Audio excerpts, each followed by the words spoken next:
Pak Eko. Selamat pagi, Pak Eko, Bu Nurul. Selamat pagi, Selamat Bapak. pagi, Pak Eko.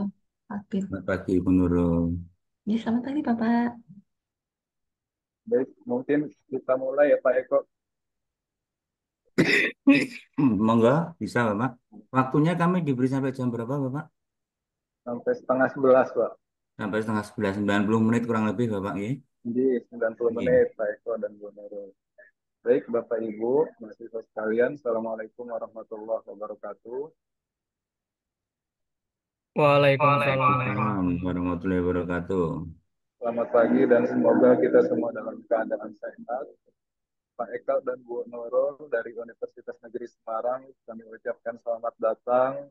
Walaupun kita bertemu di Zoom, mudah-mudahan persahabatan antara Jakarta dan Semarang, UNJ dan UNES ini bisa terus terjalin. Pada kesempatan ini, pada kesempatan ini kita akan melaksanakan program pertukaran mahasiswa dan dosen antara Prodi Pendidikan Teknik Bangunan Universitas Negeri Jakarta dan Universitas Negeri Semarang. Dalam hal ini mata kuliah plumbing. Pak Eko dan Bu Nurul, kami laporkan bahwa di Zoom ini ada dua kelas mahasiswa PTB UNJ angkatan 2023 yang semester ini sedang mengambil mata kuliah plumbing. Mungkin itu saja Pak Eko dan Bu Nurul laporan dari kami. Selanjutnya kami serahkan kepada Pak Eko dan Bu Nurul. Dan kami juga mohon izin ini Pak Eko dan Bu Nurul karena memang sedang jadwal mengajar. Jadi nanti hostnya akan dibantu oleh Alivio ya.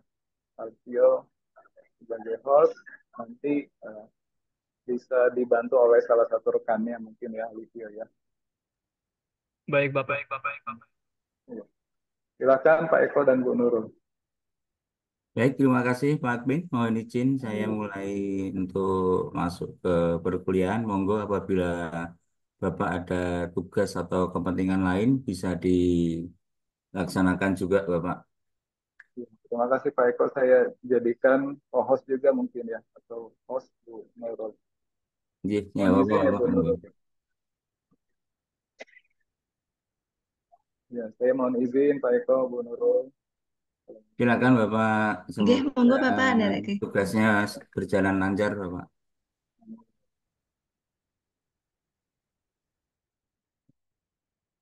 Baik, selamat pagi. Assalamualaikum warahmatullahi wabarakatuh. Waalaikumsalam, Waalaikumsalam, Bapak. Bapak. Warahmatullahi wabarakatuh. Salam. Ya, mohon izin memperkenalkan diri dulu. Ya, jadi saya dan Bu Nurul, kebetulan diberikan tugas untuk mengajar pada mata kuliah Utilitas dan Plumbing yang menjadi salah satu mata kuliah yang merupakan bagian dari kegiatan pertukaran mahasiswa atau program MBKM yang dilakukan antara UNES dan UNJ. Sebelumnya, saya akan memperkenalkan diri. Nama saya Eko Nugroho Julianto. Saya dosen Prodi Pendidikan Teknik Bangunan Universitas Negeri Semarang yang kebetulan mengajar pada mata kuliah ini. Jadi, di sini nanti kita akan belajar bersama tentang utilitas maupun plumbing. Dan sesuai dengan apa yang sudah kami koordinasikan sebelumnya, pada awal ini pertemuan, kalau boleh tahu, ini ke pertemuan berapa ini? Kalau dari sebelum Bapak masuk, ini udah termasuk pertemuan ketiga, Bapak. Berarti hari ini pertemuan ketiga ya. Betul, Bapak. Baik, nanti kita akan mencoba masuk untuk materi. Kami kemarin sudah berusaha mensinkronkan dengan pihak pengajar dari UNJ terkait mata kuliah ini. Jadi nanti misalnya sedikit overlapping dengan materi yang sudah disampaikan sebelumnya, saya mohon maaf karena kami juga mensinkronkan dengan materi yang ada di tempat kita. Dan pada hari ini saya akan bersama-sama dengan Ibu Nurul Yuhanavia yang kebetulan beliau juga menjadi satu tim dengan saya pada mata kuliah ini. Baik, kalau begitu saya mohon izin untuk eh, share screen ya terkait materi pada hari ini. Kalau di tempat kami kebetulan ini sudah masuk minggu keempat. Ya, jadi kita sudah masuk minggu keempat dan kebetulan materi di awal itu masih sama atau dalam artian tidak terlalu berbeda jauh dengan apa yang kita terima dari RPS yang digunakan di UNJ atau di prodi yang Mas dan Mbak tempuh saat ini. Ini saya kalau mau mengabsen kayaknya lama ya, habis ya nanti waktunya ya. Jadi nanti Bu Nurul bisa minta tolong untuk dipresensi ya. Mohon, mohon maaf Bapak, ini berarti sepertinya saya ini daftar hadirnya belum ada Pak kalau di saya Pak.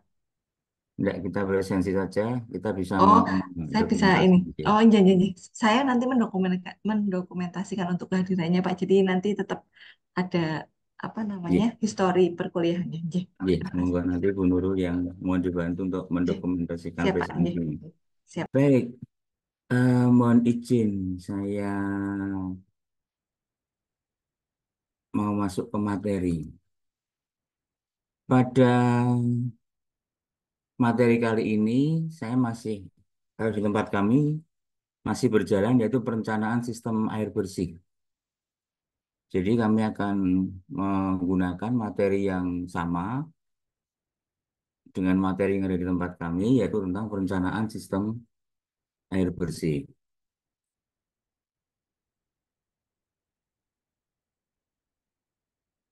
Sudah bisa kelihatan? Sudah, Pak. Ya, terima kasih. Jadi kita di sini akan belajar tentang bagaimana atau hal-hal apa saja yang akan kita lakukan ketika kita akan melakukan satu perencanaan sistem air bersih pada sebuah bangunan. Karena saya yakin Mas dan Mbak di sini sudah sangat terbiasa dengan eh, plumbing atau sistem air bersih. Di sini saya lebih spesifik karena kita setiap hari pasti sudah menggunakannya, baik secara langsung maupun secara tidak langsung. Ada beberapa hal yang kita akan coba ulas bersama terkait dengan perencanaan air bersih ini.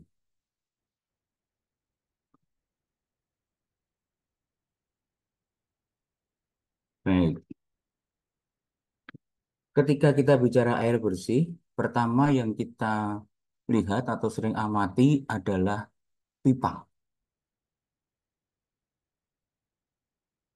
Dan pipa ini terpasang pada tempat di mana sumber atau air tersebut akan digunakan oleh penghuni yang ada di dalam bangunan tersebut. Jadi pipa ini akan mengalirkan air ke tempat-tempat yang ada di dalam satu bangunan. tentunya kita paham bahwa satu sistem itu tidak hanya dibuat hanya untuk dipasang dan digunakan. Namun, sistem tersebut juga akan kita rawat dan sistem itu juga punya masa pakai tertentu sesuai dengan rencana yang telah dibuat. Kalau kita bicara air, kaitannya dengan pipa, maka kalau itu yang sering terjadi adalah yang pertama dan paling sering ya adalah bocor. Kalau bahasa kanunya ada terjadi water loss atau kehilangan air di situ. Dan water loss ini atau kehilangan air ini tidak bisa kita diamkan dan harus dilakukan satu tindakan perawatan ataupun perbaikan. Ketika satu sistem pemasangan pipa itu ditanam pada dalam bangunan, maka tentunya ketika terjadi masalah tersebut, efek yang terjadi tidak hanya pada pipa itu, tapi juga pada fisik bangunannya. Yang biasanya kalau pipa itu ditanam di dinding, maka akan dilakukan pembongkaran.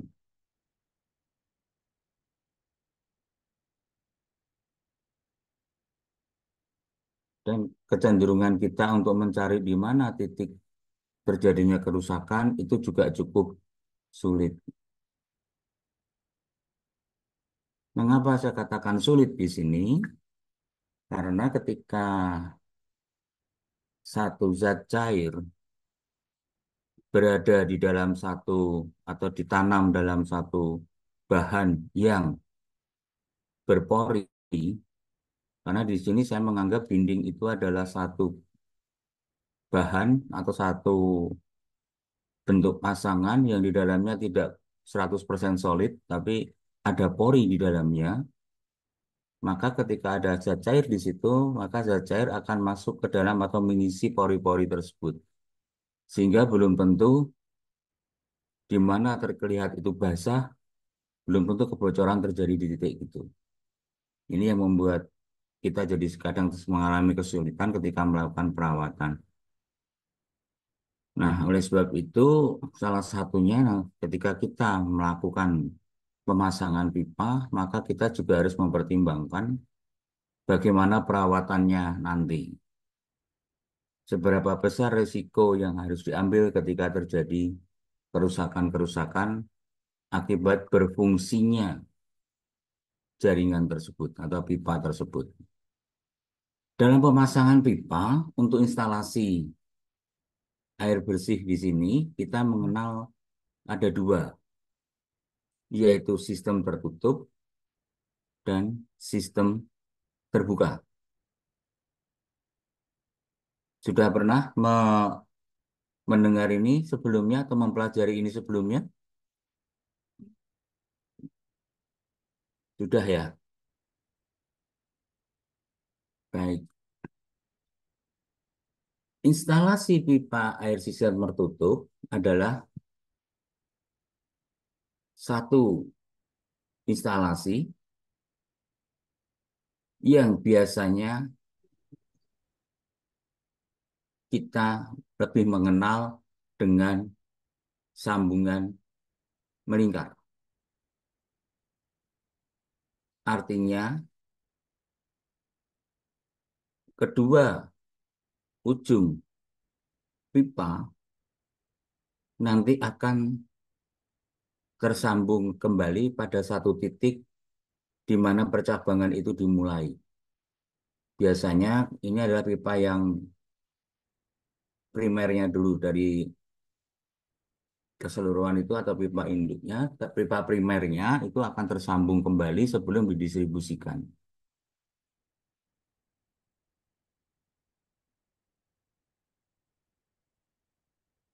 Ya, silahkan ada yang raise hand.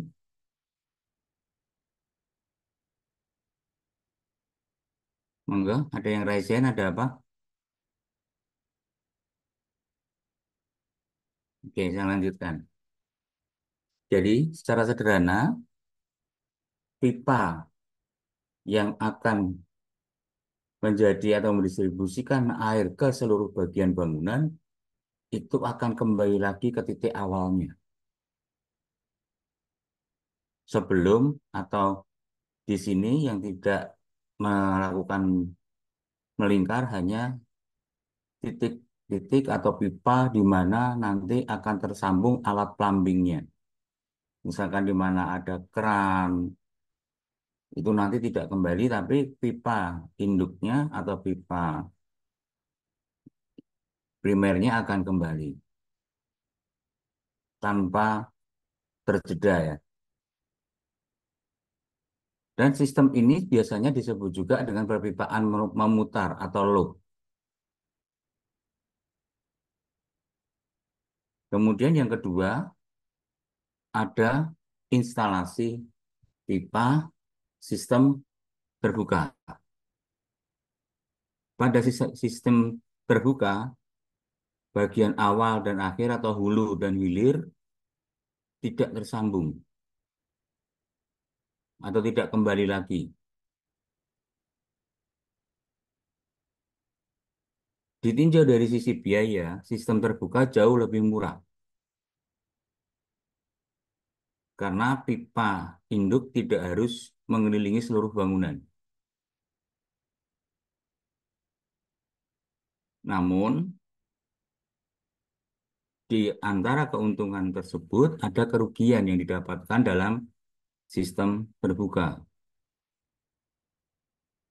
di mana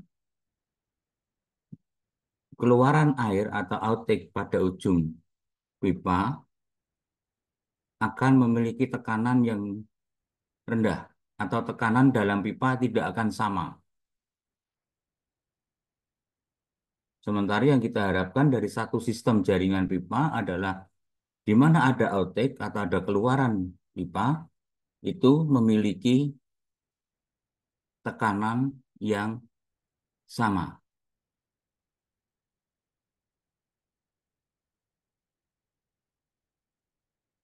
Sehingga dimanapun kita berada di bagian dari bangunan itu, pada satu lantai yang sama, itu kita mempunyai tekanan air yang sama. Dan mana yang paling banyak digunakan? Untuk rumah tinggal, lebih banyak digunakan instalasi pipa dengan sistem terbuka.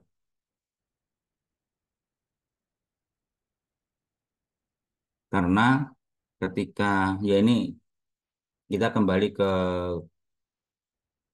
kebiasaan kita, di, di mana kalau kita membuat sesuatu, kita kecenderungan mencari biaya yang seminimal mungkin. Namun fungsinya tetap kita dapatkan. Biasanya kita akan memasang dengan sistem terbuka.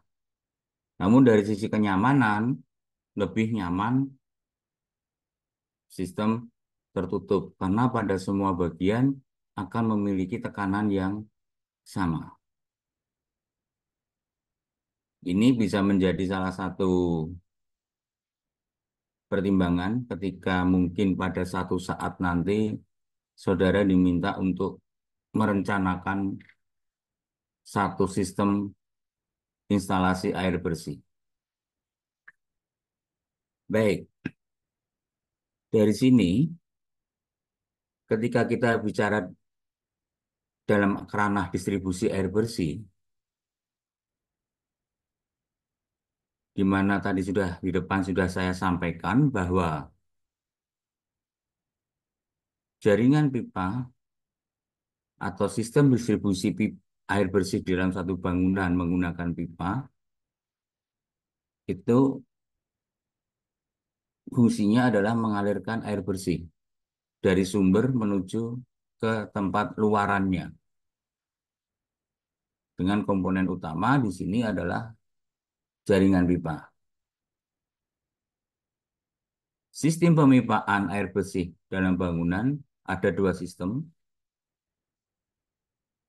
yaitu pengaliran ke atas atau sistem upfeed dan sistem pengaliran ke bawah atau sistem downfeed. Hanya saja kedua sistem ini lebih sering digunakan pada bangunan middle rise building atau high rise building atau bangunan berlantai banyak. Kalau untuk rumah tinggal sederhana, kita biasanya tidak atau jarang menerapkan sistem ini.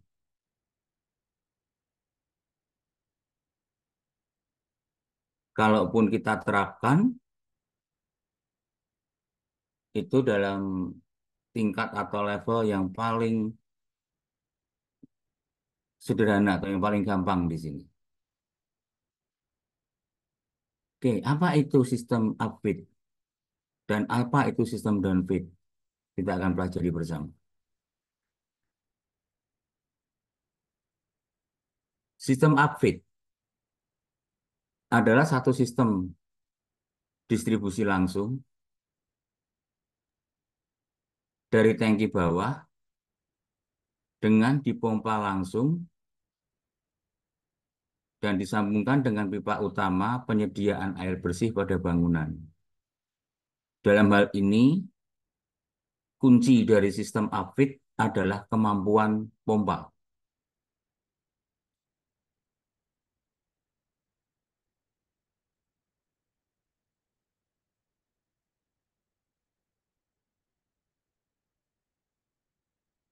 Namun, di sini karena pipa itu mempunyai kemampuan dalam menahan tekanan, sehingga seberapa tinggi atau seberapa banyak yang bisa kita lakukan, itu tergantung pada kekuatan pipa yang digunakan.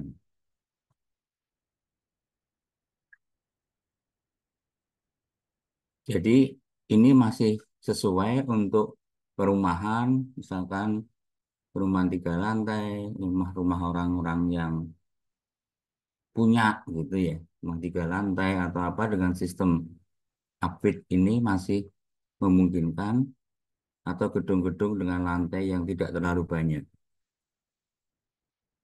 Bagaimana dengan biayanya? Ini relatif murah karena kita hanya mengandalkan pompa. Namun ada biaya perawatan yang cukup tinggi, di mana di sini pompa menjadi satu alat yang frekuensi penggunaannya cukup tinggi.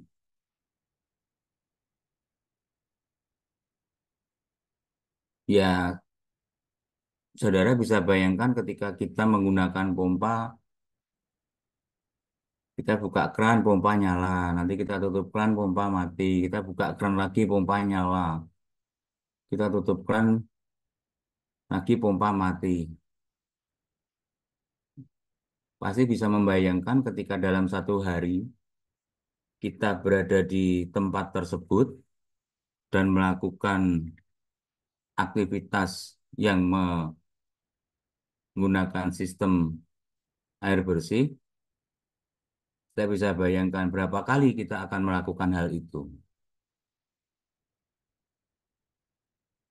Kemudian ketika satu alat elektronik kita fungsikan dengan hidup mati berulang-ulang, apa yang akan terjadi? Kecenderungan masa pakainya akan menjadi lebih pendek. Nah, kondisi tadi itu menjadi salah satu kekurangan dari sistem upfeed, di mana boleh dikatakan di sini pompa akan bekerja terus-menerus. Kalau kebetulan hanya satu keluarga, tidak terlalu berat ya. Tapi misalkan ini di sebuah hotel atau di sebuah tempat yang penggunaan fasilitas sanitarinya cukup tinggi, tentunya ini akan berpengaruh. Kemudian terkait dari bahan yang digunakan, karena terbatasnya kekuatan bahan yang digunakan atau pipa dalam mengantisipasi atau menahan tekanan yang bekerja di dalamnya, maka untuk sistem ini kita tidak bisa menggunakannya untuk gedung yang jumlah lantainya cukup banyak.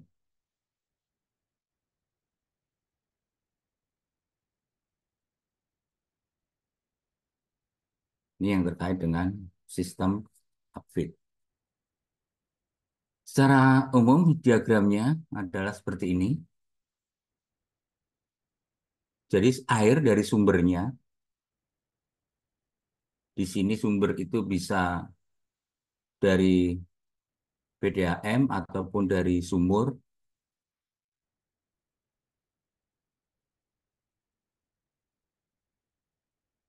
Ya, yang kemudian kita akan lempar ke reservoir atas.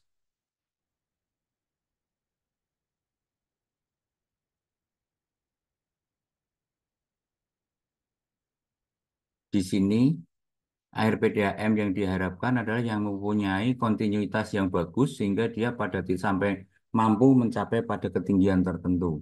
Kalau yang dari sumur kita bantu dengan pompa. Kemudian dari pompa, dari reservoir baru didistribusikan.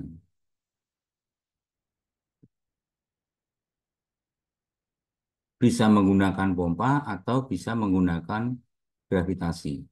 Hingga sampai kepada unit-unit di mana keluaran itu akan diperlukan.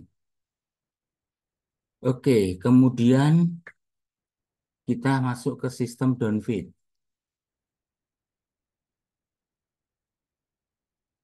Perbedaannya dengan sistem upfeed tadi, pada sistem downfeed, air dari sumber terlebih dahulu akan ditampung pada ground tank atau reservoir bawah. Kemudian air dipompakan ke tangki atas atau upper tank yang biasanya kita pasang di atas atap atau di lantai tertinggi bangunan. Dan baru dari upper tank inilah air didistribusikan ke seluruh bangunan. Sistem downfeed ini merupakan salah satu sistem yang cukup efisien. Karena selama air digunakan, perubahan tekanan yang terjadi pada alat plumbing boleh dikatakan hampir tidak berarti. Atau tekanannya relatif lebih stabil. Kalau kita kembali atau kita nanti belajar tentang hidrolika atau yang nanti lebih ke arah distribusi air, itu ketika kita merencanakan kita punya tekanan minimal yang harus dipenuhi. Dan tekanan itu kita bisa desain dari tangki atas di mana air akan didistribusikan. Misalnya, air akan memiliki tekanan yang stabil atau tekanan yang kita harapkan, misalkan air memiliki ketinggian sekian sentimeter dari dasar tangki. Artinya di sini kita harus menjaga agar air atau muka air jangan sampai turun di bawah batas yang ditentukan. Karena di sini ada satu tahap di mana air dari reservoir bawah akan dipindahkan atau dialirkan ke reservoir atas, maka di sini kerja pompa yang akan membawa air dari reservoir bawah ke reservoir atas tidak berjalan atau tidak berfungsi secara terus-menerus. Ketika reservoir atas penuh, pompa akan mati, kemudian air kita gunakan sampai pada batas ketinggian tertentu yang disyaratkan, baru pompa penghisapnya akan bekerja kembali.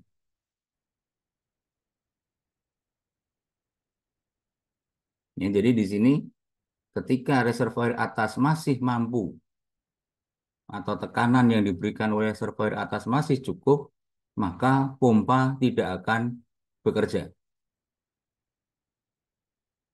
Pompa hidroliknya tidak akan bekerja atau pompa hisapnya tidak akan bekerja.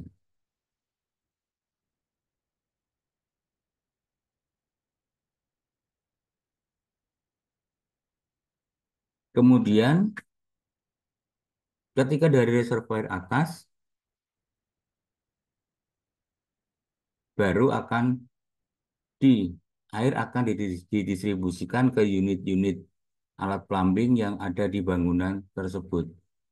Untuk sistem ini, kalau nanti kita sudah spesifik mempelajari tentang distribusi air bersih atau kita mempelajari jaringan air bersih pada satu bangunan, maka ini tidak kalau di sini memang saya tuliskan menggunakan pompa. Menggunakan pompa ini sebenarnya salah satu cara untuk mendapatkan atau mendorong air hingga sampai titik terjauhnya dia bisa terpenuhi. Tapi ketika kita berbicara air, tidak ada air yang mengalir dari tempat lebih rendah ke tempat yang lebih tinggi. Air pasti mengalir dari tempat yang lebih tinggi ke tempat yang lebih rendah. Karena reservoirnya sudah berada di atas, artinya dengan sistem gravitasi pun kita bisa melakukan ini. Misalkan ini lantainya banyak, hanya nanti tinggal diatur seberapa besar tekanan yang akan masuk ke pipa induknya, ke bangunan itu, ke dalam bagian-bagian bangunan itu. Oke. Karena sistem pompa tadi tidak bekerja secara otomatis dalam arti setiap air mengalir atau air digunakan itu menyala, maka pompa akan memiliki umur yang lebih panjang.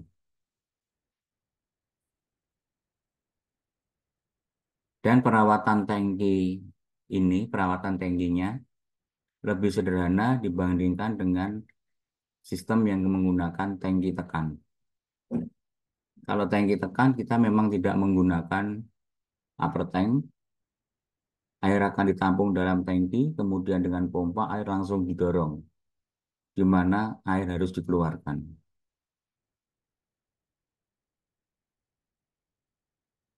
Jadi sebenarnya kalau sistem tangki tekan itu dengan sistem upfit tadi hampir sama, ya, hampir mirip. Sementara yang ini lebih sederhana. Hanya kalau kita bicara ekonomisnya, memang kalah dibandingkan sistem upfit. Kalau sistem upfit kita hanya membuat satu reservoir di atas saja. Tapi kalau di sini kita harus membuat dua reservoir di atas dan di bawah. Apabila kita menggunakan atau sumbernya kita menggunakan sumur, kita di sini paling tidak menggunakan 3 pompa. Jadi biaya dari pembuatan sistem ini jauh lebih mahal dibandingkan sistem upfit. Pada sistem upfit kita masih bisa berharap kalau yang pakai PDAM dia atau air mampu mengalir sampai ketinggian berapa tanpa alat bantu. kita bisa memanfaatkan itu. Kalau yang ini kita tidak bisa memanfaatkan itu karena kita sudah akan mengatakan atau menentukan terlebih dahulu reservoir atas akan terletak di sini. Sehingga mau tidak mau kita butuh alat bantu untuk mendorongnya. Kemudian kalau sumbernya dari sumur kita harus bawa dulu sampai ke reservoir bawah. Tentunya di sini kita punya pertanyaan. Mengapa tidak dari sumur langsung ke reservoir atas?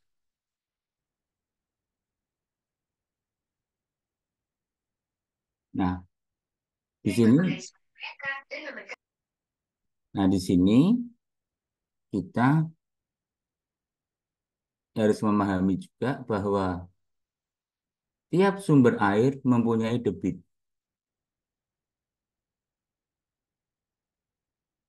Kemudian ketika kita merencanakan satu sistem distribusi, kita juga memerlukan debit. Apakah debit yang tersedia dan debit minimal yang kita butuhkan untuk memenuhi kebutuhan itu terpenuhi? Itulah yang menjadi satu bahan kajian lebih lanjut ketika nanti kita benar-benar melaksanakan atau merencanakan sistem distribusi ini.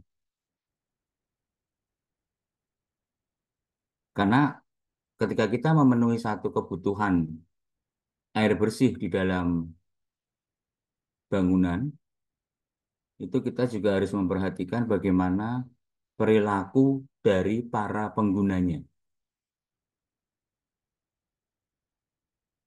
Kalau misalkan itu satu tempat kos, biasanya puncak dari penggunaan fasilitas-fasilitas saniter itu terjadi 2 kali, pagi dan sore. Di mana ketika pagi dan sore itu debit yang diperlukan harus terpenuhi agar kebutuhan pengguna akan air bersih itu dapat kita sediakan. Jadi kalau misalkan seperti panjenengan semua atau mas-mas dan mbak-mbak di sini di tempat kos mau mandi pas kebetulan hampir sebagian besar penghuni kosnya juga menggunakan, terkadang kita mengalami di mana aliran tidak berjalan atau tidak mengalir seperti yang kita harapkan. Pasti pernah mengalami kalau yang anak-anak kos. Biasanya kita ya menggerutu sajalah. Tidak banyak hal yang kita bisa lakukan. Nanti semakin siang ketika aktivitas para penghuninya sudah pada waktunya dia di luar kos, air akan nyaman. Dan nanti ketika mereka sudah kembali lagi, selesai beraktivitas di luar, ada satu waktu juga akan mengalami lagi hal itu.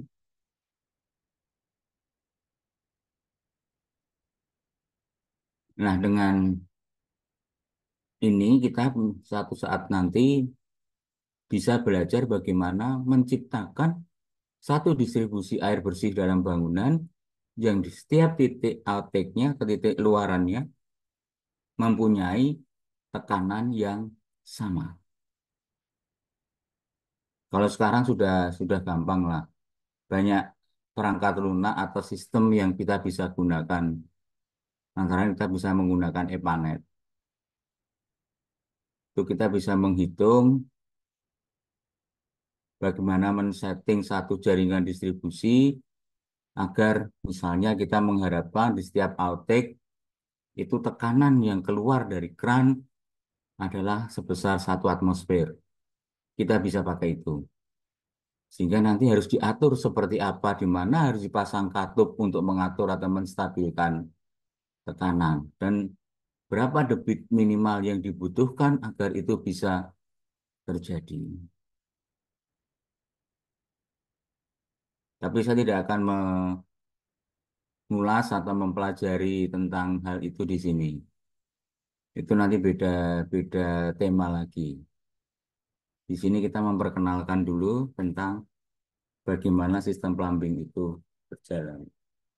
Adapun kekurangan sistem downfit adalah biaya yang lebih besar dari depan sudah saya sampaikan.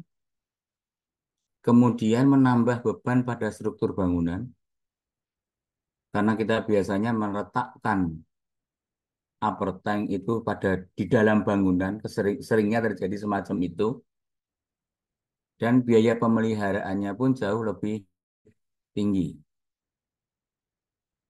Dan apa kelebihan sistem downfit?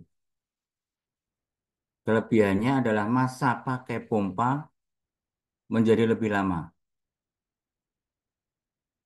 Air bersih selalu tersedia setiap saat. Ketika upper tank masih terisi, berarti setiap waktu kita membuka keran, air pasti akan mengalir.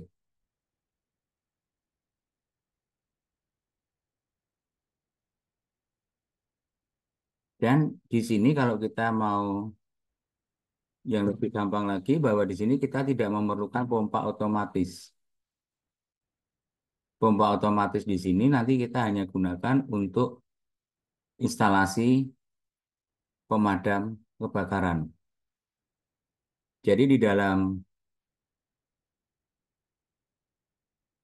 ground tank maupun upper tank, kita bisa pasangkan pelampung. Ketika air penuh, pompa mati. Ketika air kita pakai, selama belum mencapai batas minimal air harus ditambah, pompa tidak akan nyala. Ketika sampai batas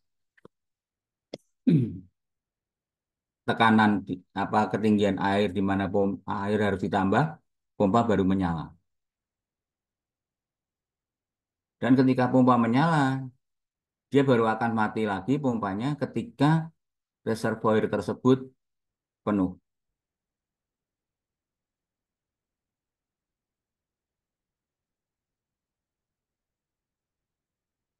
Dan di sini ketika kita memerlukan otomatisasi hanya untuk kepentingan instalasi pemadam kebakaran. Itu yang terkait dengan tadi bagaimana pipa itu kita pasang dan kemudian bagaimana sistem distribusi dalam satu bangunan tersebut. Oke, sampai di sini. Ada yang mau ditanyakan? Silakan.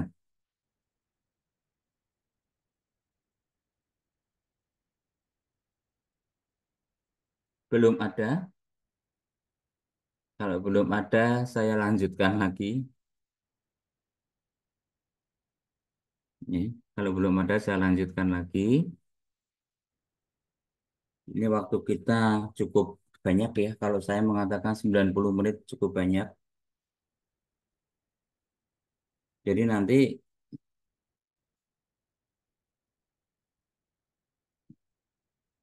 kita akan bicara banyak ini di sini. Yang jelas kita bicaranya masalah basah-basahan, kita bicara masalah air. Oke, saya yang ingin tahu sekarang, pernahkah saudara menghitung berapa banyak air yang saudara pakai setiap hari? Sejak pertama kali saudara menggunakan air, pernahkah saudara menghitung? Maaf, kalau saya buang air kecil, saya butuh berapa liter untuk menyelesaikan aktivitas itu? Pernah menghitung? Tidak, Pak. Ya, kita pakai gitu aja ya. Kita pakai, misalkan kita mau buang air kecil, ya sudah. Masuk kamar mandi, kita tunaikan kewajiban, kita selesaikan dan kita pergi. Kita tidak pernah tahu berapa banyak air yang kita pakai. Itu baru satu. Terus mencuci. Kalau mencuci saya takut dengan jawaban saudara sebenarnya. Maaf Bapak, saya tidak pernah mencuci karena mesin cuci saya sudah cukup canggih Bapak. Mereknya Inem. Mesin cuci saya sudah touchscreen dan menggunakan voice command, Pak. Jadi saya tidak pernah mencuci. Saya takutnya itu jawabannya.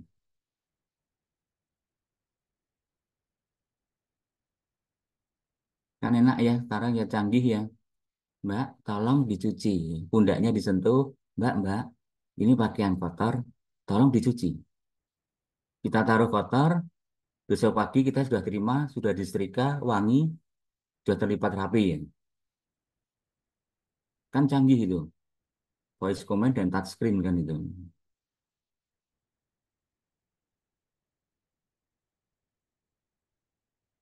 Saya sebenarnya juga begitu. Sampai mengajar pun saya sudah canggih gitu. Pakainya voice command sama touchscreen tadi. Misalkan Bu Nurul, saya deketin, saya sentuh pundaknya. Bu Nurul, besok saya ada kegiatan ini. Bu Nurul yang masuk ya. Perkuliahan beres. Jadi kadang saya tidak tahu sama Bu Nurul dikasih apa saya tidak tahu. Nanti di akhir itu sudah ada notifikasi. Sudah dilaksanakan Bapak, presensi sudah kami isi dan sudah divalidasi oleh mahasiswa. Udah ada notifikasinya begitu. Enak udah sekarang ini. Canggih semuanya. Ya. Ini kita tadi sudah sampai ke distribusi. Nah, selain air dingin, dalam bangunan kita juga sering menggunakan air panas. Kalau selama ini air panas yang kita gunakan, biasanya di merek apa alatnya?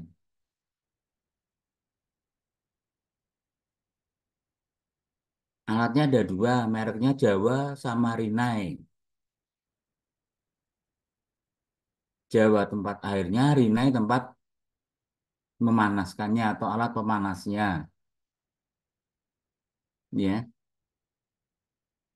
kita tidak bisa masuk tanpa membawa sesuatu dari luar atau istilahnya kebutuhan mandi selain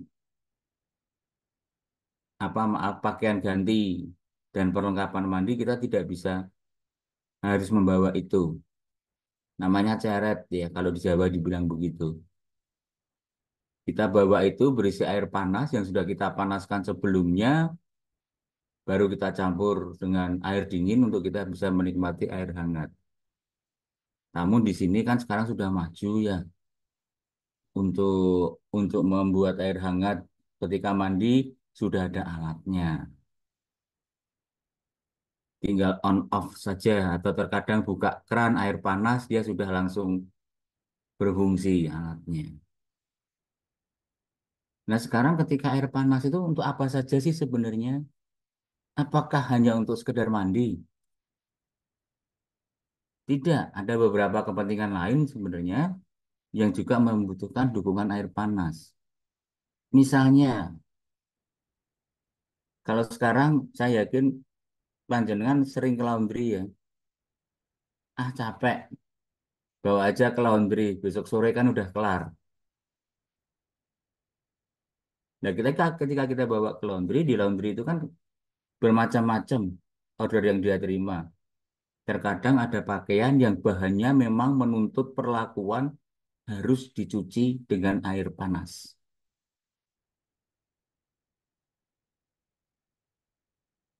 Kemudian beberapa aktivitas lain seperti membersihkan peralatan rumah tangga itu pun terkadang membutuhkan air panas untuk membersihkan itu. Nah, di sini dalam satu sistem distribusi air di dalam bangunan, air panas dan air dingin tidak boleh bersatu pada pengirimannya. Artinya di sini distribusinya menggunakan jaringan yang berbeda. Jaringan air dingin akan ada sendiri dan jaringan air panas akan ada sendiri. Dan luaran dari kedua jaringan tersebut baru akan bersatu ketika digunakan. Hanya saja air panas yang dihasilkan di sini tidak bisa kita gunakan untuk membuat kopi. Tapi kalau untuk mencuci gelas yang habis kita pakai untuk minum kopi, bisa. Ya, jadi nanti ketika dia berjalan dari sumber di mana dia disediakan, itu mereka berjalan sendiri-sendiri. Baru ketika dia masuk, misalkan ke bathtub, disitulah air panas dan air dingin baru akan bersatu. Pernah melihat ya, keran yang ada opsi air panas air dingin ya. Kenapa putaran kerannya tidak satu? Kalaupun toh satu, dia bisa dia bisa diatur banyak air panasnya atau banyak air dinginnya. Artinya di situ ada dua sumber yang masuk yang kita harus mengatur sesuai dengan kenyamanan kita. Nah, dalam prosesnya dari sumber air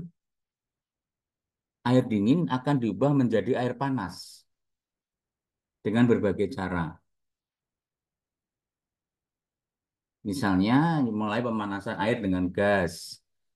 Kan kalau sekarang saya yakin panjenengan sudah tahu bahwa ada pemanas air yang menggunakan gas dan ada pemanas air yang menggunakan listrik dan mungkin alat atau bahan bakar lainnya. Yang sering kita lihat yang portable atau seperti saya katakan yang insidental, yang insidental itu yang hanya terpasang pada satu titik itu dan digunakan di titik itu juga, itu kebanyakan kalau tidak menggunakan listrik menggunakan gas.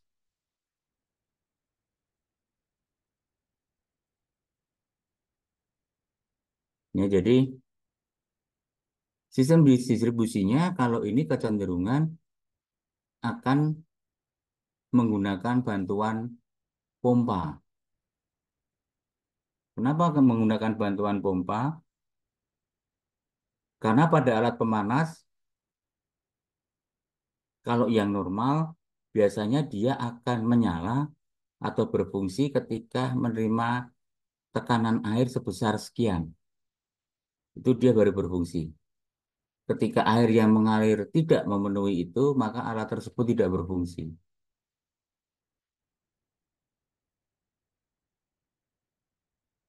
Jadi semacam ada sensornya di situ, ketika itu dilewati, oh tekanannya sekian, dia menyala. Berfungsi untuk memanaskan air. Ketika tidak, dia tidak. Terus ada juga yang modelnya menggunakan nanti tangki penampung. Pernah melihat ya, di atas atap ada kayak solar cell begitu, terus ada tangkinya. Itu sebenarnya salah satu alat pemanas air yang menggunakan tenaga surya. Ketika matahari bersinar terik, dia akan memanaskan air dan air yang panas tersebut kemudian akan disimpan dalam termos ya. Kalau kita istilahnya itu ya, dalam termos yang kapasitasnya tidak lebih dari 100 liter dan nanti akan didorong ketika kita membutuhkan atau menggunakannya. Nah, tempat jaringan air bersih dan air dingin dan air panas gimana?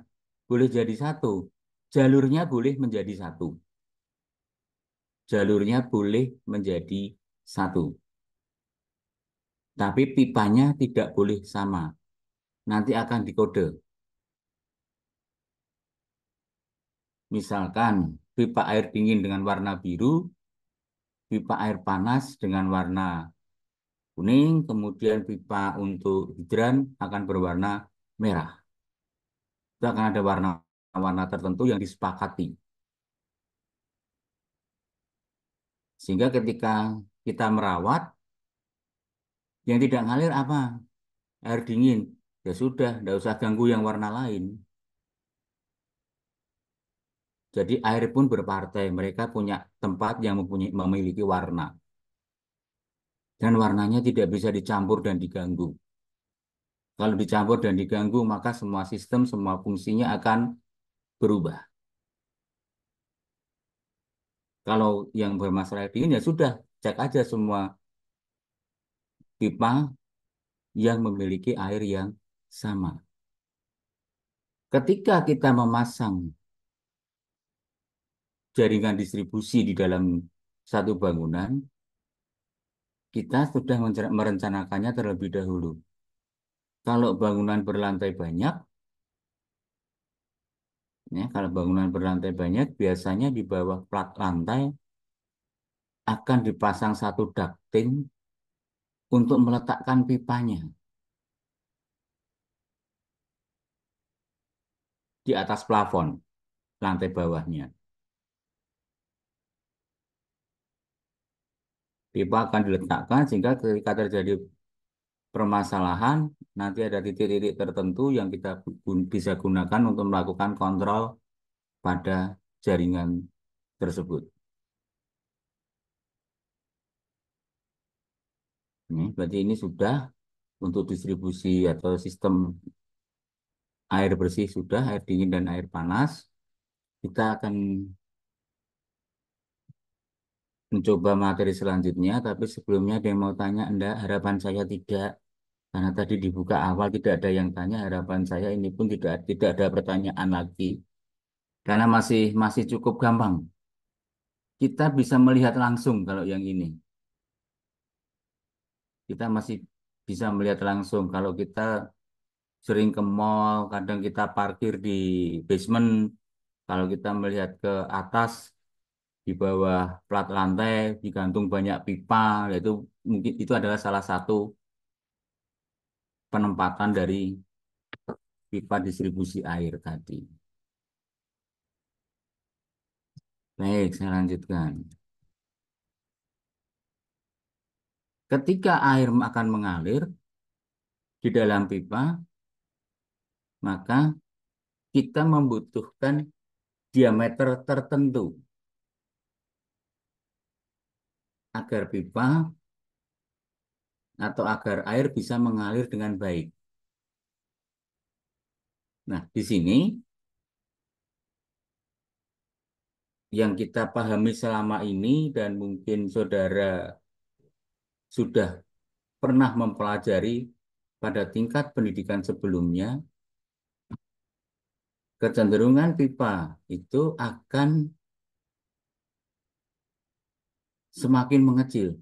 Dari mana? Dari sumber air di mana air kita gunakan atau air kita dapatkan sampai air kita keluarkan, itu kecenderungannya diameter pipanya akan semakin mengecil.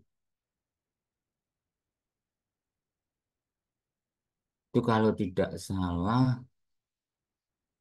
di SMA dulu di mata pelajaran apa ya? Kalau tidak salah di fisika, ya kita belajar fluida.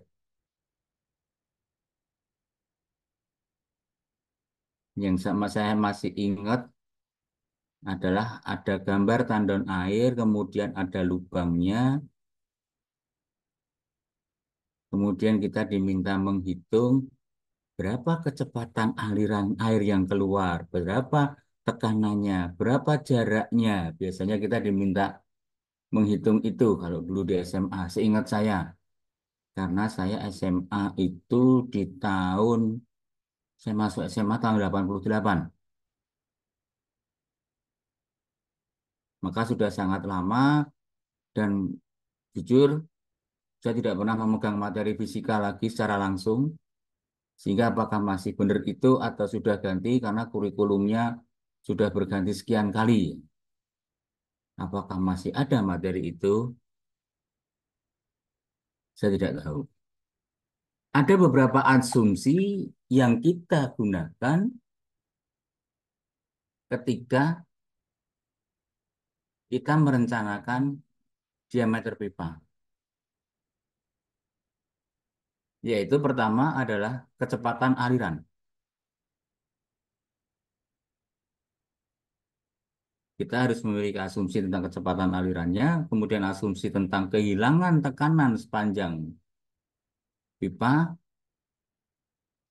dan nanti di akhir bagaimana kita akan mengoptimalkan diameter dan kehilangan tekanan. Sehingga di sini kita bisa mendapatkan sesuatu yang stabil, kecepatannya stabil, tekanannya juga stabil. Nah, untuk mendapatkan itu, kalau kita di perguruan tinggi, biasanya kita akan belajar hidrolika. Secara basic, hidrolika itu kalau kami membagi, atau yang saya pahami itu dibagi dua. Hidrolika saluran terbuka, itu lebih mengarah kepada sistem irigasi, drainasi, itu hidrolika saluran terbuka, dan air bersih dalam bangunan atau kawasan, itu hidrolika saluran tertutup. Yang saya pahami dulu ketika saya kuliah semacam itu. Artinya di sini kita belajar tentang perilaku air secara fisik, yang kemudian kita juga akan telaah perilaku tersebut. Apa perilaku yang air yang kita pelajari dari hidrolika? Hubungan antara debit air yang mengalir dalam pipa dikaitkan dengan diameter.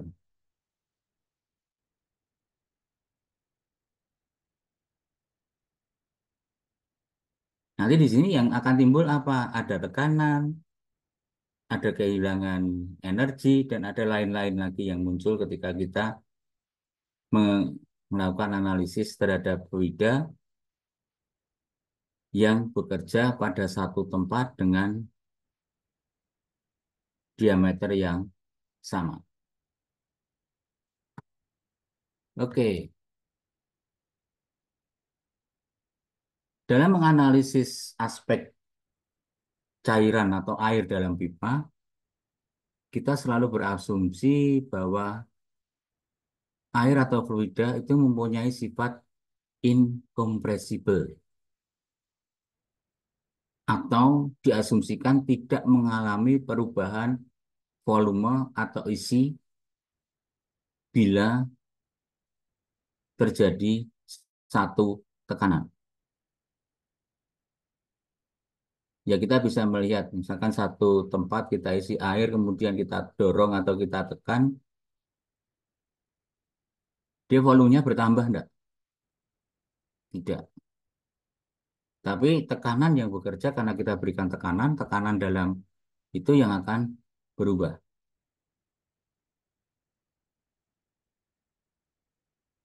Dan fluida yang ada di dalam pipa, kita sering anggap itu pada kondisi steady state. Atau fluida atau air dianggap mempunyai kecepatan yang konstan dari waktu ke waktu. Apabila melalui satu pipa dengan diameter yang sama.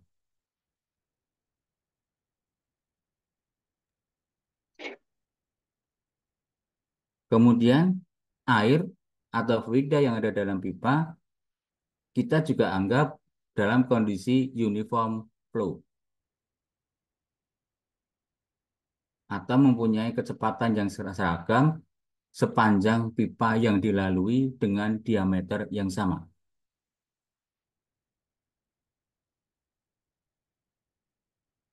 Namun, dalam kenyataannya, atau kondisi di lapangan, bahwa asumsi-asumsi tadi yang di atas, itu tidak selalu kita dapatkan.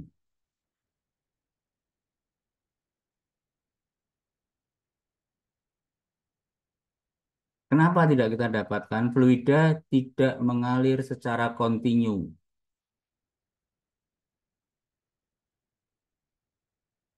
Contohnya, yang paling sering kita lakukan ketika kita mau pergi dari rumah dalam beberapa waktu, mungkin 2 hari atau 3 hari, kecenderungan kita akan mematikan air yang berada atau yang kerannya berada di dekat meteran air. Kita akan tutup aliran yang masuk ke dalam rumah.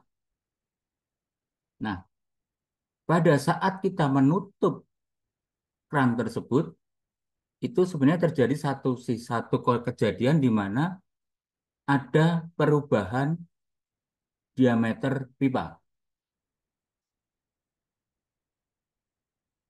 Pernah membongkar keran air atau membuka keran air? Bukan membongkar dalam arti dari tempatnya cuma diuntir, dipasang lagi, bukan. Tapi keran air itu dibuka, dalamnya keran air kayak apa? Sudah pernah? Di dalamnya ada kayak bola, yang itu akan diputar untuk mengatur bukaannya.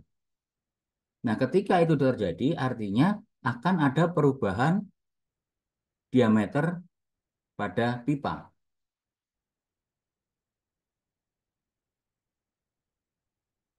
Kalau air tidak mengalir, itu bisa dikatakan diameternya berapa?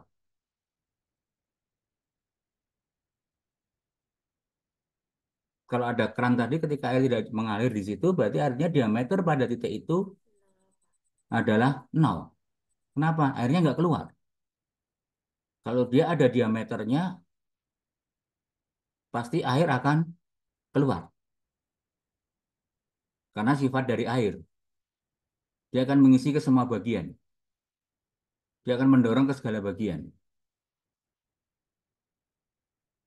Nah, kondisi inilah yang sebenarnya terjadi atau sering terjadi ketika kita menerapkan hal ini di lapangan. Di mana pada saat terjadi hal itu atau disebut dengan keadaan transien, itu lebih sering terjadi pada saat kita membuka dan menutup katup.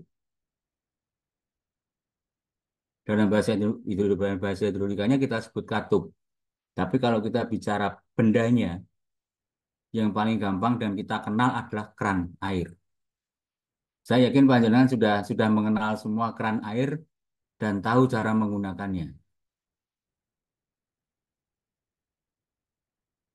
Jadi saat keran air itu kita buka atau kita tutup,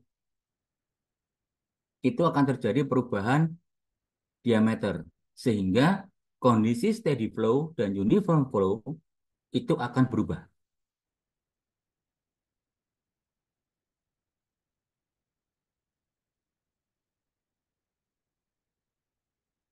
Ya, itu akan berubah. Kalau Mas sama Mbak di sini misalkan nyuci motor atau nyiram tanaman, itu kalau ujung dari selang airnya tidak kita tutup, air mengalir hanya seperti itu. Ya, kenapa saya katakan hanya seperti itu? Panjenengan semua sudah punya gambarannya. Oh, airnya akan mengalir kayak itu. Tapi ketika kita ingin menjangkau tempat yang sedikit lebih jauh, apa yang panjenengan lakukan? Panjenengan akan menutup sebagian ujung dari selang air tersebut. Apa yang terjadi? Tekanan bertambah, jarak airnya akan bertambah juga. Artinya ketika diameter itu diperkecil, di sini tekanan berubah, kecepatan juga berubah. Nah, itulah kalau kita ingin tahu kenapa terjadi satu keadaan transien tadi. Panjenengan sudah pernah melakukan, sudah punya bayangannya. Jadi tidak mungkin membayangkan kemana-mana, yaitu saja yang dibayangkan. Nah, ketika itu terjadi di dalam, seperti tadi, aliran itu punya kecepatan, punya tekanan.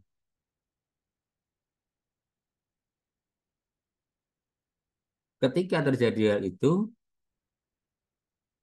apa efeknya? Bisa mengalami pengempisan pipa. Atau kemungkinan juga pipanya bisa pecah. Dan terkadang juga terdengar ketukan-ketukan atau istilahnya water hammer. Saya yakin kalau panjenengan di kafe, kadang kalau lagi nggak tahu mau berbuat apa, ambil sedotan, ujungnya ditutup, sedotannya diisep. Apa yang terjadi? Sedotannya kempis kan? Itu salah satu contohnya yang paling gampang juga. Jadi secara teoritis itu dikata ada, diajarkan, dan pembuktiannya gampang. Tidak harus masuk lab, pakai jas lab warna putih, terjadwal, tidak harus itu. Masuk aja ke kantin, pesan minuman, ambil sedotan. Atau kalau enggak, kalau lagi nggak punya uang, ya enggak usah pesan minuman, ambil sedotan aja satu, terus ujungnya ditutup, kita isep. Sedotannya pasti akan kempis.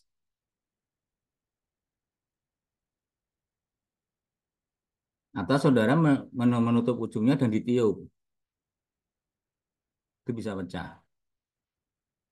Kalau water hammer biasanya terjadi suara, ada kayak ketukan di situ. Sederhana ya sebenarnya ya gampang ya, gampang. Kalau kalau sulit ya nanti nggak ada yang mau sekolah. Maka sekarang sekolah itu semuanya gampang, tidak ada yang sulit lagi kalau sekarang. Baik, itu konsep dasar dari hidrolika. Ketika kita akan melakukan satu kegiatan mendimensi atau menghitung diameter dari pipa. Ada banyak hal yang harus kita perhatikan. Kemudian aliran air dalam pipa itu harus continue, di mana asas kontinuitas yang dipenuhi adalah Q1 sama dengan Q2.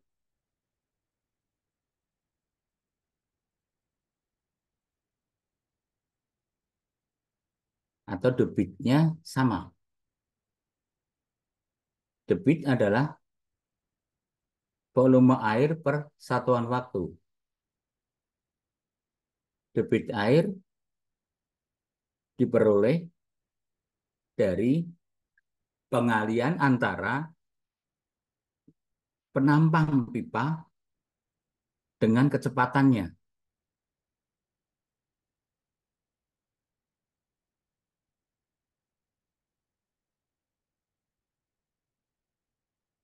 Jadi debit air yang masuk ke dalam pipa mempunyai kecepatan aliran yang berbeda-beda dan itu tergantung dari diameter pipanya.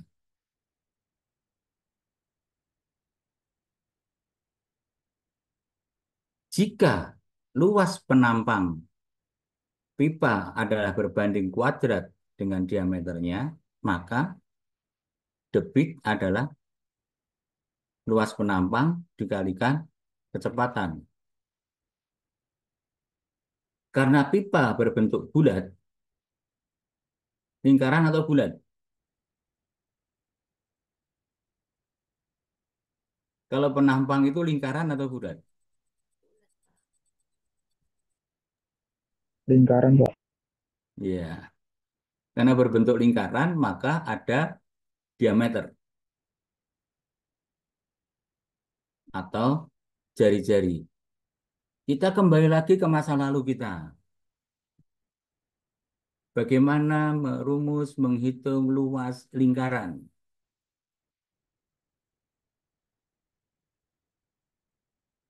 Ya, sini adalah pi per 4 kali d kuadrat. Kalau kita pakai diameter atau pi kali r kuadrat.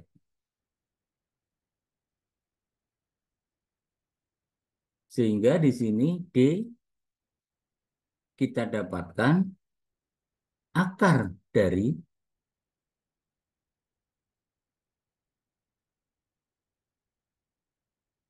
debit dibagi kecepatan dibagi pi per 4 atau D sama dengan akar dari 1,25 kali Q kali debit dibagi kecepatan.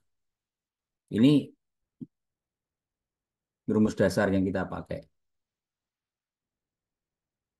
Kita harus tahu dulu. Kemudian tadi di depan sudah kita sampaikan bahwa dalam menghitung diameter ada asumsi kehilangan tekanan.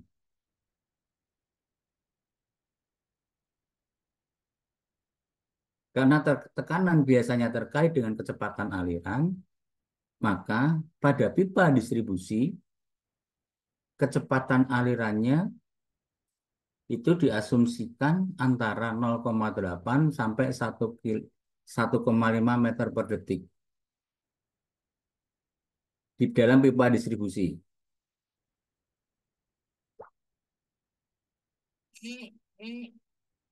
Kemudian ketika kita mengasumsikan kecepatan aliran di dalam pipa yang didorong oleh pompa, maka kecepatan alirannya bisa mencapai 2,5 meter per detik.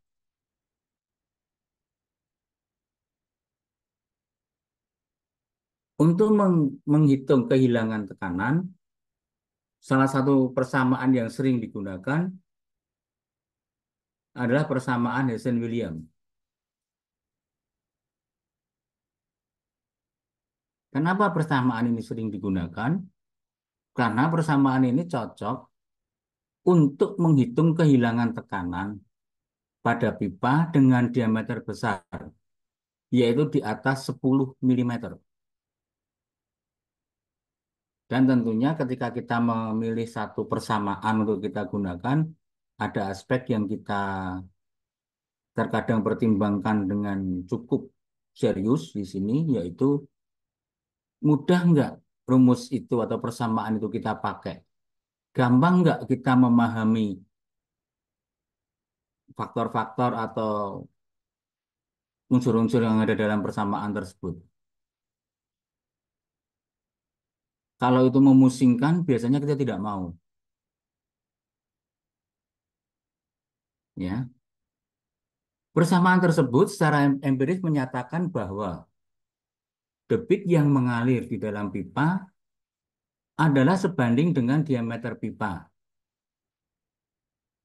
Dan kemiringan hidrolis sebanding dengan diameter pipa dan kemiringan hidrolis yang dinyatakan sebagai kehilangan tekanan atau head loss yang dibagi dengan panjang pipa. Kemiringan hidrolis di sini disimbolkan dengan S dan kehilangan tekanan dengan HL, panjang pipa dengan L. Di samping itu ada juga faktor C atau konstanta dari Hessenwilliam. Dan di sini menggambarkan kondisi fisik dari pipa, jenis pipa, umur pipa. Itu sudah ditentukan oleh Hessenwilliam, dia menamakan itu dengan faktor C. Secara umum, rumus Hessenwilliam seperti tertulis di situ, debit sama dengan 0,2785 ya, dikalikan faktor Hessenwilliam, dikalikan debit pangkat 2,63 dan dikalikan kemiringan pipa, faktor kemiringan pipa pangkat 0,54. Nah, di sini tadi kemiringan pipa itu adalah kehilangan tekanan dibagi panjang pipa. Sehingga persamaan Hessenwilliam apabila kita akan langsung menghitung kehilangan tekanannya, rumusnya menjadi seperti itu. .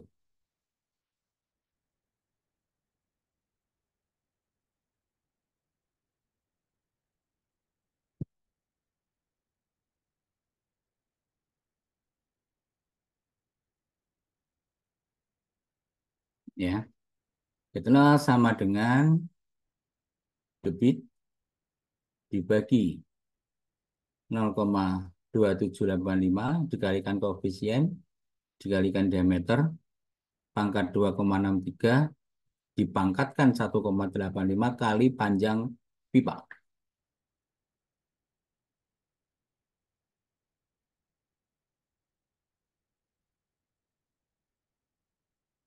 Tenang saja, namanya mahasiswa di bidang teknik, entah itu pendidikan teknik maupun non-kependidikan teknik, tetap kita akan bersahabat dengan rumus dan persamaannya. Jangan khawatir, nanti rumusnya banyak kok, saya jamin. Tapi saya di sini tidak meminta saudara untuk menghafalkan rumus itu. Saya minta saudara memahami persamaan itu, karakteristik dari persamaannya, dan bagaimana nanti persamaan itu digunakan. Itu yang harus panjenengan pahami.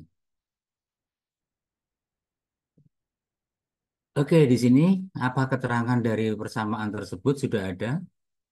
Apa itu Q, apa itu C, apa itu D, apa itu S, apa itu HL, dan apa itu L.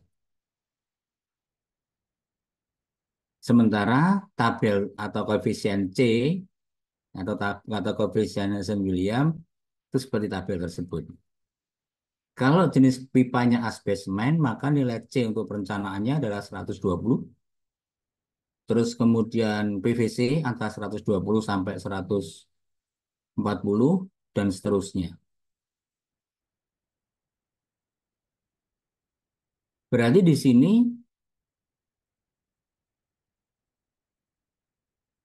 apa yang belum kita dapatkan terkait materi ini?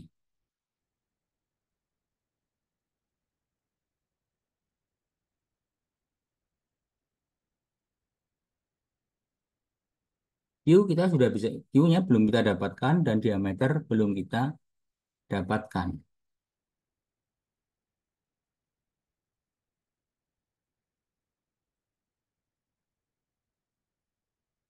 Panjang pipa, ketika kita membuat satu perencanaan sistem air bersih, pijakan pertama kita adalah denah. L pasti kita sudah dapat. Debit belum, karena debit harus kita hitung. Diameter itulah yang nanti akan kita cari. Jadi ada dua di sini yang belum kita dapatkan.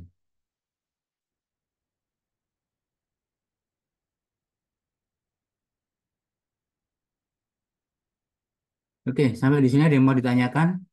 Tadi sudah saya katakan ada dua yang masih kita akan bahas lagi, yaitu bagaimana kita mencari Q atau debit dan mencari diameternya. Silakan, kalau ada yang mau ditanyakan. Atau masih terlalu gampang, belum cukup menantang.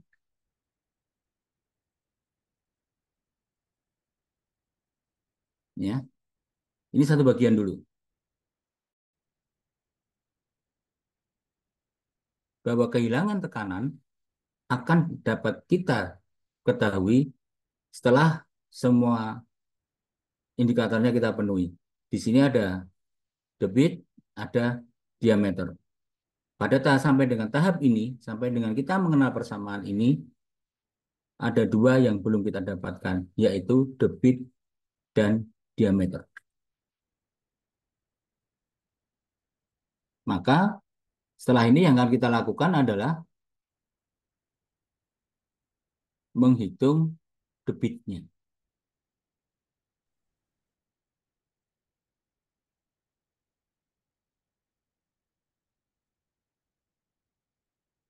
Tadi di depan,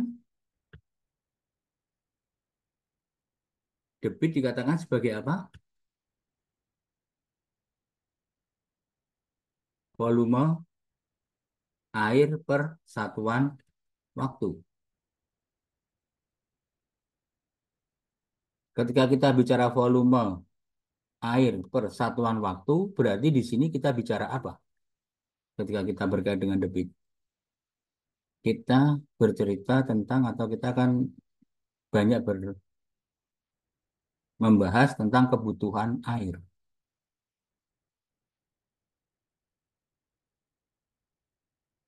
Kemarin sudah menghitung kebutuhan air? Sudah, Pak.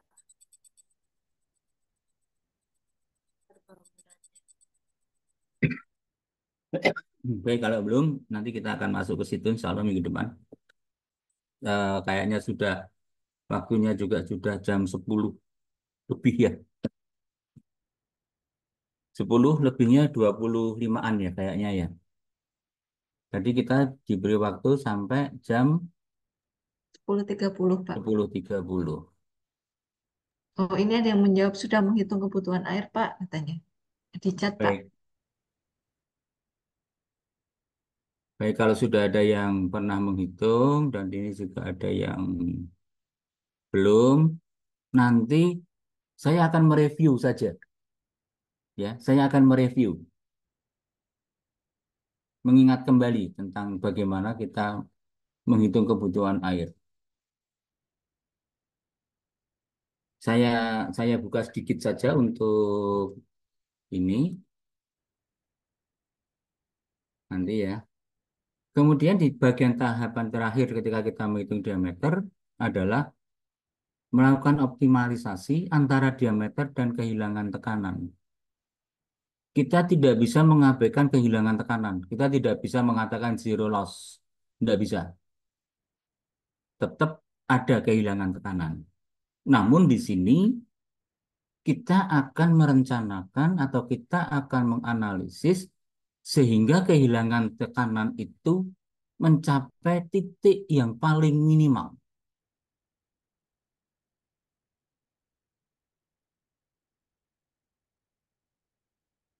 Ya, jadi ketika kita saat melakukan satu perencanaan, kita diharapkan menggunakan biaya yang seminimal mungkin dan sistem tersebut seandal mungkin. Nah, apa yang dimaksud satu keandalan teknis atau batasan hidrolis? Yang maksud di sini adalah tetap terpenuhinya sisa tekanan pada tiap titik penyadapan, kemudian jumlah tekanan dari setiap jalur pipa tidak melebihi selisih tinggi tekan dari awal sampai akhir, dan kecepatan aliran dalam pipa harus memenuhi keandalan kecepatan yang diizinkan. Ini harus kita penuhi nanti saat kita melakukan perencanaan atau menghitung perencanaan ketika kita akan memperoleh approve atau mendapatkan persetujuan dari desain itu. Baik, di sini kita insya materi minggu depan ya, penaksiran laju aliran. Di sini ada 4 cara, yaitu berdasarkan jumlah pemakainya, kemudian pemakaian air terhadap waktu, dari jenis alat plumbing yang digunakan, serta dari unit beban alat plumbing.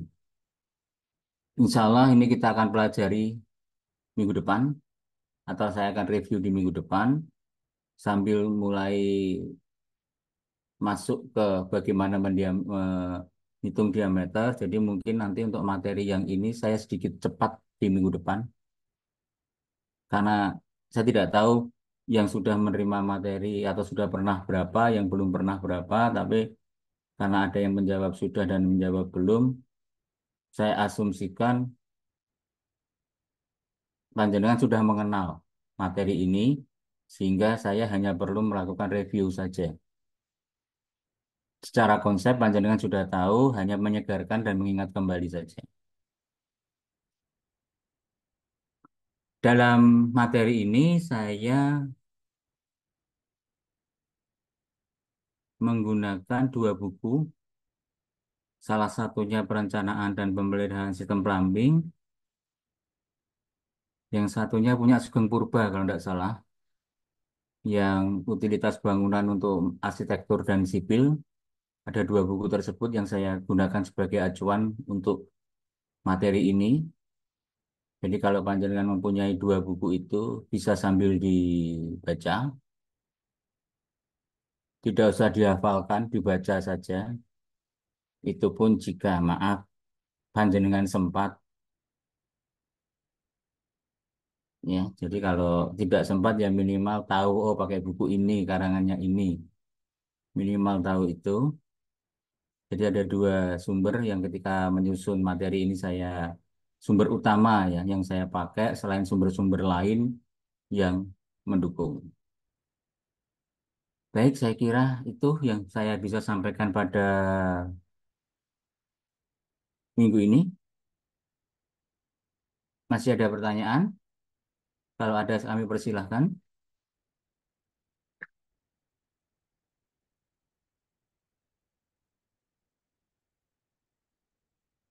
Silakan. Bapak mau izin bertanya, Pak. Iya, silakan. Ya, izin perkenalkan diri, nama saya Risma Nurjanah, Pak. Tadi di dalam rumus itu ada C apa faktor kondisi fisik pipa. Tapi ada nggak sih Pak faktor kondisi dari air gitu Pak? Kan kadang ada beberapa air yang misalnya emang kita sedot dari tanah itu masih ada kayak pasir-pasirnya gitu ya Pak. Itu mempengaruhi nggak sih Pak buat si diameter pipanya ini? Baik, terima kasih. Pertanyaan yang bagus sekali. Di sini yang kita gunakan air itu sudah ada standarnya, ya. Standar air bersih, ya. Maaf ya, saya tidak mengatakan air minum ya kalau walaupun perusahaan penyedianya namanya perusahaan daerah air minum, tapi yang disediakan bukan air minum, yang disediakan masih pada tingkatan air bersih. Air bersih yang kita gunakan itu kan sudah diatur oleh kementerian. Dalam hal ini Menteri Kesehatan harus seperti ini. Secara fisik harus begini, secara kimiawi harus begini. Dan itu harus terpenuhi. Namun, karena di sini air yang kita ambil tidak semuanya bersumber dari satu tempat, kalau sumur kita masih bisa yang mengatakan akan nanti akan membawa kandungan unsur seperti tadi masih ada butiran-butiran halus pasir yang masuk atau apa. Itu dalam perencanaan ini kita abaikan. Karena dalam koefisien tadi yang dikeluarkan oleh Hazel William itu sudah diperhitungkan oleh beliau ketika membuat koefisien tersebut. Bahwa air itu akan mengalami kondisi seperti ini sehingga nanti ininya menjadi begini dan yang jelas durasi terjadinya kerusakan akibat itu cukup panjang.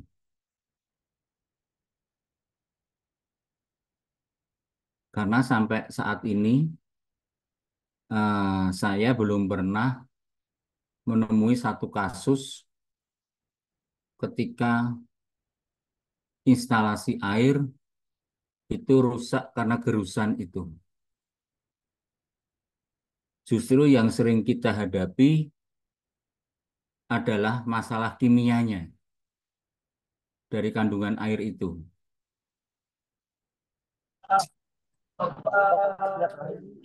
Ya,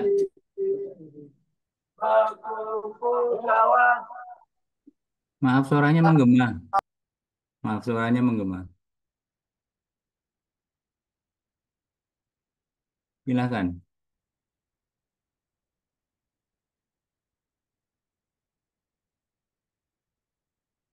Baik, yang sering kita hadapi malah justru pipa itu mengalami kalau dia pipa besi yang paling sering terjadi karena kualitas air yang tidak bagus itu korosi yang sering terjadi. Dan ketika korosi, maka kita perlu melakukan treatment sebelum air tersebut kita gunakan.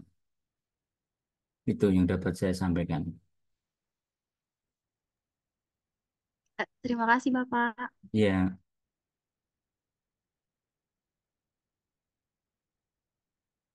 silakan.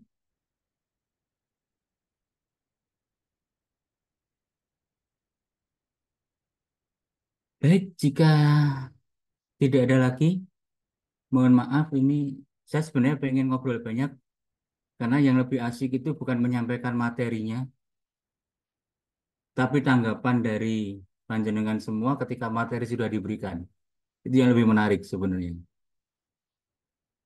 Namun karena kebetulan saya jam 11 juga ada kelas luring, jadi saya mohon izin tidak bisa memenuhi keinginan, misalkan masih ada yang ingin berdiskusi, saya mohon maaf karena saya harus bersiap-siap untuk masuk ke kelas berikutnya. Baik, itu yang dapat saya sampaikan pada pagi hingga menjelang siang hari ini yang terkait dengan bagaimana cara kita untuk melakukan tadi. Menghitung, membuat asumsi untuk menghitung diameter pipa. Yang dapat kita hasilkan di sini, kita sudah bisa atau sudah mengetahui faktor